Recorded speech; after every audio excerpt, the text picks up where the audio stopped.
It started with a whisper. Not on television, not in the halls of Congress, but deep inside a basement-level server room in Northern Virginia where an exhausted CIA analyst stared at a screen that didn't make sense. It was 2:47 a.m. on a Tuesday. The analyst, young, unnoticed, and on his third cup of coffee, watched as a stream of encrypted data flowed into a U.S. Department of Energy node from a back door no one knew existed. The traffic wasn't massive, but it was too perfect, too deliberate, like someone was peeling back a digital wall with surgical precision. The files being accessed weren't random either. They were blueprints, specific ones: nuclear facility, layouts, defense satellite maps, war contingency protocols. In a matter of 11 minutes, the data vanished, routed through 6 global nodes, masked by fake DNS records, and buried under decoy Bitcoin mining traffic. The hacker left no fingerprint, but the signature, the rhythm of the breach, was disturbingly familiar. The analyst tapped his keyboard, widened the trace logs, and his heart stopped. The breach mirrored a pattern seen only once before, in the 2009 Operation Aurora attack, the one tied to Player Unit 61398, the cyber warfare division of the People's Liberation Army of China. But this time, the scale was apocalyptic. What began as a cyber intrusion would unravel into something far more terrifying: an invisible war that no one voted for, no one reported on, and yet threatened every single American life. Not with guns, not with tanks, but with keystrokes, currency, and chilling precision.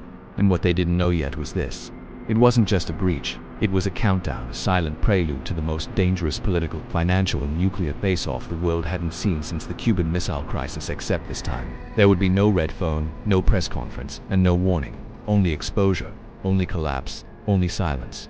The world had moved on from the Cold War, or so it seemed. While the headlines were flooded with celebrity scandals, partisan politics, and viral dances, the real battle for global dominance had gone underground, silent, invisible, and terrifyingly precise. The year was 2024. A series of seemingly unrelated financial anomalies began to surface across the globe. In London, a major hedge fund inexplicably collapsed overnight. In Singapore, a container ship carrying millions in semiconductor components vanished from maritime tracking systems. And in Texas, a nuclear power plant suffered a 9-minute black, enough to trigger a full-scale evacuation. None of these incidents, on their own, appeared extraordinary. But someone was watching, someone who knew what to look for, someone who had seen the signature before. Elliot Shaw was a veteran investigative journalist who had spent the better part of 2 decades buried in stories most networks wouldn't touch. His work had exposed illicit arms trades, uncovered election manipulation in South America, and even brought down a tech CEO with ties to international espionage. But this was different. It started when an anonymous source dropped a flash drive into his mailbox. No name, no return address, just a note: they're already inside.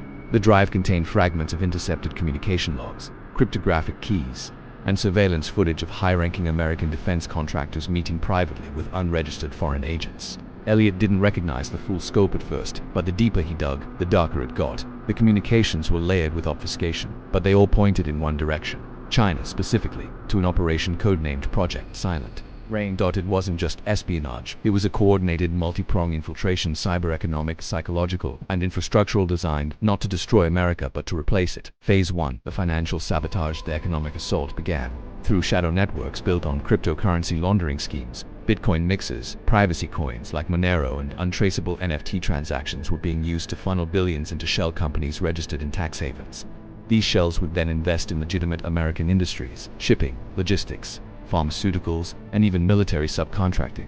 Slowly, they began buying influence, funding lobbyists, gaining board seats, sponsoring anonymous political campaigns. Meanwhile, China's state-backed hackers infiltrated key financial institutions not to steal, but to observe. They monitored money flows, internal risk assessments, and investment algorithms. With that data, they began manipulating global markets. Artificial currency drops, rogue trades, debt inflation in vulnerable cities. By the time the SEC noticed, the damage was systemic, but the financial chaos was only a distraction. Phase 2, infrastructural breach. While attention was fixed on Wall Street, an invisible virus was spreading across America's physical infrastructure. It wasn't biological, it was digital. A firmware-level exploit was embedded into imported routers used in government buildings.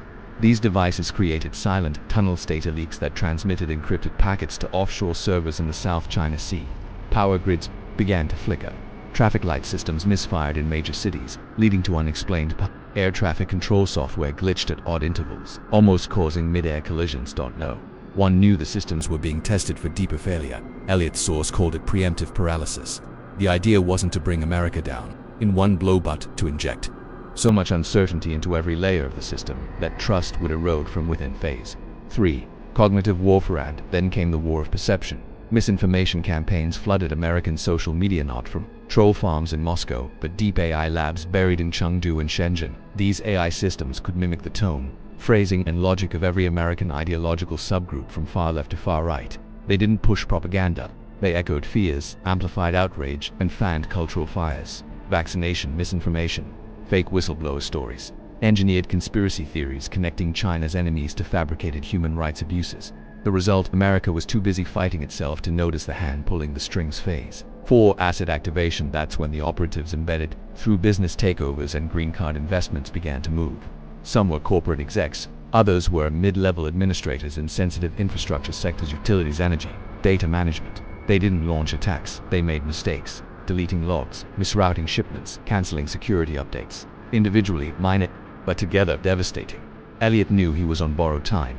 He traced the epicenter of Project Silent Rain to an innocuous AI startup in San Jose, funded primarily through venture capital tied to a holding firm based in Macau. That startup, Red Saffron Technologies, had quietly won contracts to modernize cloud systems for several federal agencies, and it was all built on open source code, maintained by only 3 known developers, 2 of whom had quietly vanished. The final trigger: by March 2025, Elliot had compiled enough evidence to go public. He prepared a Geopolitical expose backed by archived digital proof, physical surveillance, and whistleblower testimonies. But 72 hours before publication, his hard drives were remotely bricked, his backups gone, his phone wiped. That night, his apartment was broken into. Nothing stolen, just rearranged like a message. He went dark a month later. A nuclear submarine in the Pacific USS Dakota suffered a systems failure. Its navigation had been spoofed. It drifted for hours near Chinese territorial waters before regaining control. No shots were fired, but the incident triggered a secret DEFCON escalation. The White House issued a muted statement. Technical issue. But internally, they knew the truth. The cyber war had reached its nuclear threshold. In underground bunkers, classified meetings were held, sanctions were prepared, contingency plans activated, and yet the public heard none of it.